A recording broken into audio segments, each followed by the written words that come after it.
सदगुरु कबीर साहब के पावन चरण कमलों में साहेब बंदगी साहेब, पंच श्री हजूर प्रकाश मुनि नाम साहेब एवं पंच श्री हजूर उदित मुनि नाम साहेब के पावन चरण कमलों में साहेब बंदगी साहेब। सदगुरु कबीर फेडरेशन आपके बीच कुछ भजन प्रस्तुत कर रहे हैं। सदगुरु कबीर साहब का 626वीं प्रकट उत्सव के उपलक्ष्य पर सदगुरु कबीर साहब चारों युगों में आते हैं। सतयुग में सतसुकृत नाम से आए, त्रेता में मुनिंद्र नाम से आए, द्वापर में करुणामय नाम से आए और कलयुग में कबीर नाम से आए। सदगुरु कबीर साहब कलयुग में 16 बार प्रकट हुए और पहली बार सदगुरु कबीर साहब का आगमन हुआ था ज्येष्ठ अमावस्या के उपलक्ष्य पर और फिर 15वें बार सदगुरु कबीर साहब के नाम से काशी के लहर तालाब पर प्रकट हुए और अंतिम में संत गरीबदास को दर्शन दिए। सदगुरु कबीर साहब का इस धरती पर आने का एक ही लक्ष्य है और वह है मानव जीवन को चेताने के लिए, मानव को चेताने के लिए, मानव को एक सही दिशा दिलाने के लिए। और सदगुरु कबीर साहब जैसे कहते हैं, अमर लोक से हम चले आए, आए जगत मंझारा हो, सही छाप परवाना लाए, सामरत के करिहारा हो। जीव दुखित देखा भव सागर, ता कारण पग उधारा हो। सदगुरु कबीर साहब आते हैं जीवों को दुखित देखकर। उस अवस्था में सदगुरु कबीर साहब इस धराभूमि पर आए और हमें चेताने के लिए, क्योंकि मनुष्य जो है हमेशा अपना धर्म जो है वो छूट जाता है और अपना धर्म भूल जाता है, अपना कर्तव्य भूल जाता है। और हम सब मनुष्य का एक ही लक्ष्य है और वह लक्ष्य है सतलोक की प्राप्ति, मोक्ष की प्राप्ति। तो सदगुरु कबीर साहब हमें आकर चेताते हैं और सदगुरु कबीर साहब कलयुग में 16 बार प्रकट हुए, क्योंकि वे यहाँ पर हमें भक्ति का जो मार्ग है वो दिखाने के लिए आए और वो मार्ग स्थापित करके हम जो भक्त हैं, हम भक्तों को कृतार्थ किए। तो सदगुरु कबीर साहब का इस धराभूमि पर आना बहुत ही शुभ हुआ। और सदगुरु कबीर साहब जो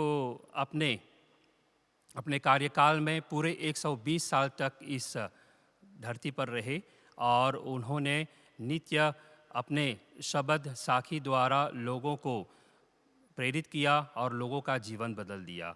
सदगुरु कबीर साहब के जो भजन हैं, जो पद हैं, अगर हम उनका श्रवण करेंगे, चिंतन करेंगे, मनन करेंगे तो हमारा जीवन बदल सकता है, क्योंकि सदगुरु कबीर साहब के वाणी वचनों में सार छुपा हुआ है। और जितने भी ग्रंथ हम लोग पढ़ते हैं तो उन सभी ग्रंथों का सार सदगुरु कबीर साहब के एक वाणी वचन में हम प्राप्त करते हैं। तो सदगुरु कबीर साहब के जो भजन हैं उनका हम चिंतन करते हैं, मनन करते हैं, ध्यान करते हैं और भजन में लीन होकर हम सही भक्त बनते हैं और भक्ति के रास्ते पर चलते हैं। तो आइए भजनों का हम लोग लाभ लेते हैं और अपने जीवन को धन्य बनाते हैं। साहेब बंदगी साहेब।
दिल